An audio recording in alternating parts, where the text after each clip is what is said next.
Trails grow cold, Stan. Especially when the people you're chasing are dead or gone. I don't know. We have to wait for the next break.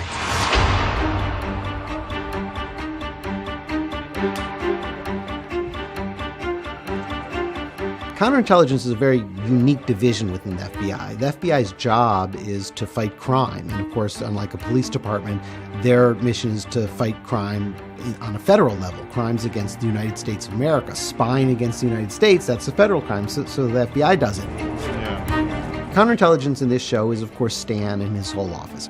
And counterintelligence is responsible for protecting our nation against any country that spies against us. But in this show, we're focused on this one small part, which is fighting against the Soviet Union. Last guy walked into the Soviet embassy, gave them the trigger designs they use on all their nukes.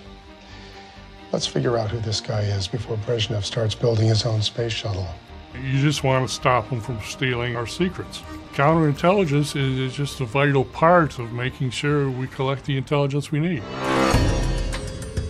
I first heard about Chris Lynch because I was looking for information about what it was really like inside the FBI counterintelligence unit. And so I was doing what people do these days, which is Google and research. And I finally found this book. I wrote a book, The CIA Desk, FBI and CIA Counterintelligence, as seen from my cubicle. We were looking at undercover operations, looking at double agent operations. You know, a lot of these books are about somebody's exploits and all the amazing things they've done. Chris's was really about the bureaucracy of the FBI and how the organization really worked and what really happened inside counterintelligence. This is how it works. When they want you to do something, but they can't ask you to do it. It goes wrong, they start investigating you. I'm a consultant now to the program. Mainly kind of backgrounders, atmospherics, and what it looked like and what it sounded like and how it operated. What you got? 3 of our 4 are out. 2 were fixing the AC at the embassy, 1 was bringing lunch. There is something very specific about the way that intelligence collection and counter-espionage worked during the Cold War. But he wanted to know, how do secretaries get promoted? What do files look like? Was there a lot of smoking in the offices? Who the FBI agents were that were in these desks, and trying to put their stories in a better context. One of the great things that came out of Chris's book is right around the corner here. I was just walking by it. It was an electrical mail robot that did really nothing but get in people's way and make it much more difficult to get the mail.